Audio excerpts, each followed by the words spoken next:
Hey, it's Dr. Darren Schmidt at the Nutritional Healing Center of Ann Arbor. And I have several things to go over. I got some notes and I have some papers to show you. But so here's some comments that I have. So there was a debate between a vegan guy, Dr. Joel Kahn, and a guy named Chris Kresser, who is pro low carb. This is on the Joe Rogan podcast. This is a few months ago. But one thing stuck in my mind from that discussion, and it was from Dr. Kahn. And what he said was the physiology is the same.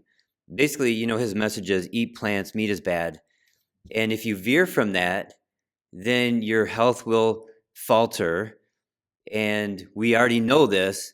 We know the physiology, and the physiology doesn't change. That's what he said. And it hit me in the face like this because it's not a true statement. And if I was there in the recording room, I would have jumped in and said, no, there are multiple physiologies that we all go through depending on what we consume. And so I sat down today and I wrote down, there are 6 that I wrote down off the top of my head from all the studying that I've been doing. So one is ketosis, where your body takes fat, converts it to a water-soluble chemical, and uses that as energy. Another one is just simply fat burning without turning it into a ketone. Another one is glycolysis, where your body's burning sugar. Number 4 is lactate, where your body's using lactate, which is a byproduct of exercise, and it's also a byproduct of burning carbohydrates. And it's okay to burn lactate for a short period of time, and if you don't have any oxygen, because you just sprinted and you ran out of breath and you're trying to suck in air, you're breathing hard to bring oxygen back in your body should convert from lactate fermentation back to normal glycolysis or fat burning with the introduction of oxygen. So lactate fermentation is okay for a short period of time. If you're burning it for a long period of time, that's cancer. That's chronic disease. That's diabetes. That's anxiety. That's heart disease. Okay, another way our body makes energy is alcohol fermentation. So imagine an alcoholic. They're always drinking. Their body's fermenting the alcohol. That's their fuel. It's almost like a fine line, if you will, between alcohol and sugar. So I've talked about this before, but Alcoholics Anonymous, they're encouraging the participants to use sugar in their coffee, etc., to feed their adrenals and to feed their cells what their cells want to burn, which is alcohol and or sugar. But anyway, so alcohol fermentation, that's another way our body makes energy. And our ancestors would eat fruit and in the late summer, early fall, for example, depending on the climate. And I have an aunt and uncle that they planted pear and apple trees in their backyard in Ohio.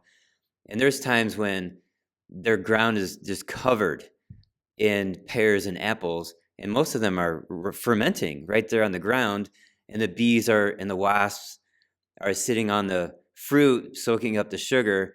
But imagine our ancestors who were hungry. They'd come upon an orchard of pear trees or apple trees. They're just picking the fruit up off the ground, eating it, and they're getting drunk. So yeah, our bodies are designed to ferment alcohol for a short period of time. And alcohol has a medicinal effect, although that can be easily overestimated. Okay, and then the last one is sunlight. So the sun imparts photons and electrons right into the body. And in the presence of manganese, the mineral, the body will split hydrogen from oxygen. So water gets split. The body takes the oxygen, sends it right to the mitochondria, and creates fuel that way. And Dr. Jack Kruse has a lot of information on that. I'm an amateur when it comes to Dr. Jack Kruse's information related to sun and energy, etc. Although I've studied a ton of physics and photons and stuff like that. So anyways, it's the 6th way our body makes energy. So there you go. It's not just burning sugar. We make energy in many different ways. Okay, so having said that, there's one other thing that when Dr. Kahn does debates, he does a lot of debates, and he always throws around the fact that he's a medical doctor. And there was a debate with him versus Dave Asprey at Google, and they played that. They recorded it, and they have it on YouTube. Google owns YouTube. And he threw that around like I'm the only medical doctor in the room. Okay, number one, Because you're a medical doctor doesn't mean that you're smart, and it doesn't mean that you study, and it doesn't mean that you're relevant to the current information that's available to us now. So having said that, I've had people accuse me of pretending that I'm a medical doctor. Let it be known, there's no way I want to be associated with the medical field. I'm a chiropractor. I'm super happy to be a chiropractor. The chiropractic field license is wide open. Lots of body work, manual work with the hands, and then all the nutrition. The nutrition field and potential for healing is far greater than all the drugs put together. So, and medical doctors in the United States kill 400,000 Americans a year, including properly prescribed drugs and properly performed surgeries. So, I'm a chiropractor, not a medical doctor. I'm not trying to pretend it. Okay, next thing I want to say is today's Friday, and on Wednesday, I had a fantastic clinical day. And in particular, there were two patients who have been with me for a while, and they were both doing ketosis very well. Their ketogenic diets were working very well, and they had benefits from it. And then on their own, they started fasting. And I encouraged one in particular, but the other one did it on his own. And they had much greater benefit from fasting than the ketogenic diet. So the ketogenic diet originally in the 1920s, it at the Mayo Clinic was called the diet that mimics fasting. And now we have Dr. Valtra Longo. He has the fasting mimicking diet. But the point is, the word mimicking, it doesn't mean it's exactly the same. The ketogenic diet is not, you don't get the same results with that as you do fasting. It's like a resemblance. It mimics it, but it's not identical. It's not the same. So fasting is actually more powerful. And so the guy I'm going to talk about, his main concern is premature ventricular contractions, PVCs in his heart. And they're, they can be scary. And now he had done ketogenic dieting for over a year. And then he did 5-day water only fasts. And then he did a 30-day hard dry fast, meaning no water, no showering, no washing your hands, no brushing your teeth, hard dry fast. A soft dry fast is you can take a shower, you can brush your teeth, you can wash your hands, but you're not drinking it. So he did it for a hard dry fast for 30 hours. He said by far that was the most powerful thing that he's ever done. It basically fixed his PVCs. It got rid of his wrist pain that he had for a long time. And we were on the phone together. He's just saying how good he felt after that 30-hour hard dry fast. So he went from ketogenic dieting to water only fasts to hard dry fast. And he got better and better. And it was the last one that he had just completed and was absolutely thrilled with it. So the woman I want to mention, she had been doing the ketogenic diet very well for many months. And then she did 1 4-day water only fast. Now, I'm not going to get into the details of it, but she had a symptom every morning for 50 years. And after the 4-day water only fast, it was gone. And that was weeks ago. And it's still gone. So it was during that time when the body had no food, it took the time to fix that problem. If you're always eating food all the time, the body's trying to digest the food. It needs a break sometimes. And it needs to be able to go in and fix the things that aren't working right. So give your body a break sometimes. Stop eating food and let your body heal. So now intermittent fasting is where you skip 1 meal a day. A lot of people start with that. That's very good. Make sure you're eating enough fat and protein to keep you satisfied during those 18 hours so that you're not starving and hypoglycemic and irritable and you can't stand anybody. Okay, so anyways, so the ketogenic diet is not the same as as fasting. They're related, but fasting is more powerful. All right, my next quick thought is about bad breath. Typically, bad breath comes from down here, stomach, intestines. It's dysbiosis. It's the unfriendly organisms in your gut that's creating chemical reactions that aren't normal and then releasing gases in the stomach and intestines that aren't normal.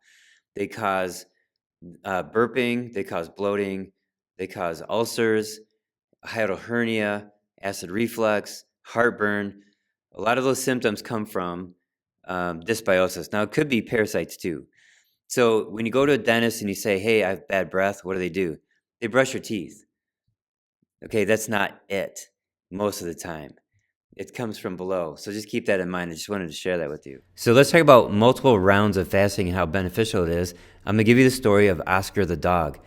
So this is over 100 years ago, and this dog, Oscar, was living on a farm in Kansas, and they brought him into a lab to test the premortal state, meaning how to measure if, like the dog, for example, when is it going to start to die when you don't give it food. So they gave it water, and they were measuring various proteins in his urine, and at some point they decided to stop it because these were too high.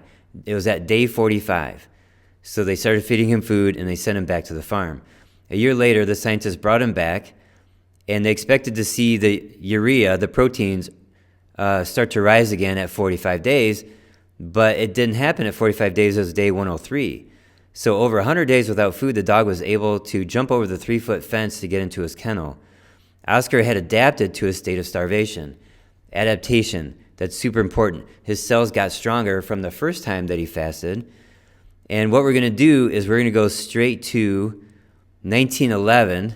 Here's this research study, Fasting Studies 6. And 1912, received for publication January 13th, 1912. This is about Oscar the dog. So they brought, now at this stage, Oscar was 26 kilograms. So multiply that by 2.2, now we're talking easily over 50 pounds.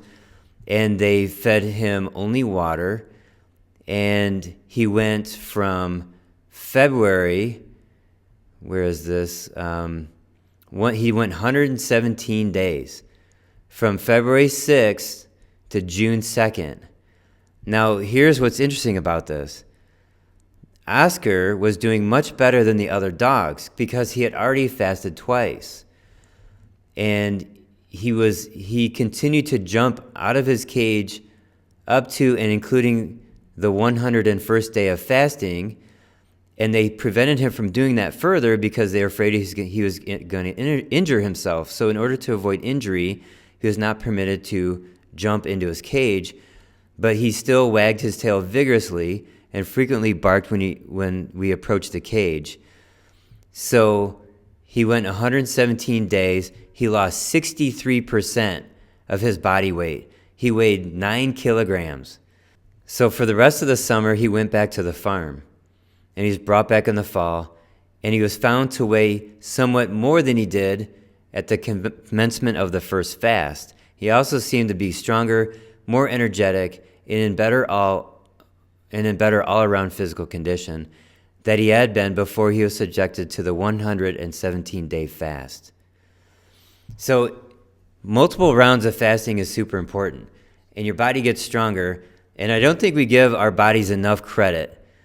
And we're trying to pamper it, and we're trying to eat the same amount of calories every day and get a certain number of nutrients in every day. So basically, we don't give our bodies enough credit. We can fast for a long period of time, and we can feast. There were some Smithsonian scientists that had found some ancient fossilized human poop, and they investigated it, and there was fur and feathers and bones from the animals that they ate. So what the Smithsonian scientists decided to do was to try it on themselves.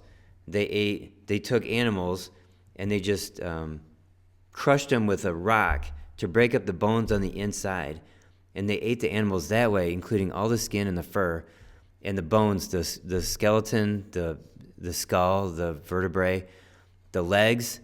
And this is the 1960s, and the scientists then collected their own poop for 3 days and looked at it, and the vertebrae of these small animals were all gone except for maybe one, because the stomach pH is so low, it's very acidic, 1.0, 1.5.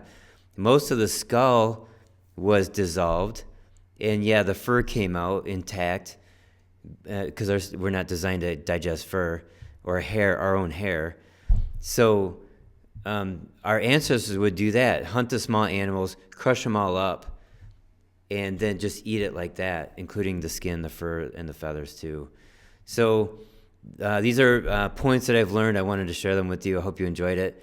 And if you want to become a patient, you have to look below this box, this video box right here. Click on a line that says show more, or if you have like an iPad device, there's a little arrow that points down. Click on that. Read the whole thing. It's almost 500 words as to how to become a patient and why you have to become a patient in order to get advice from me. So the supplement companies that we work with require that I have consultations, etc., and establish a doctor-patient relationship before I can sell their products. So sometimes people are upset that they have to become a patient before they buy products from me, but that's just the way it is with my relationship with these particular companies. So if you like this information, please give me a thumbs up, share, and subscribe.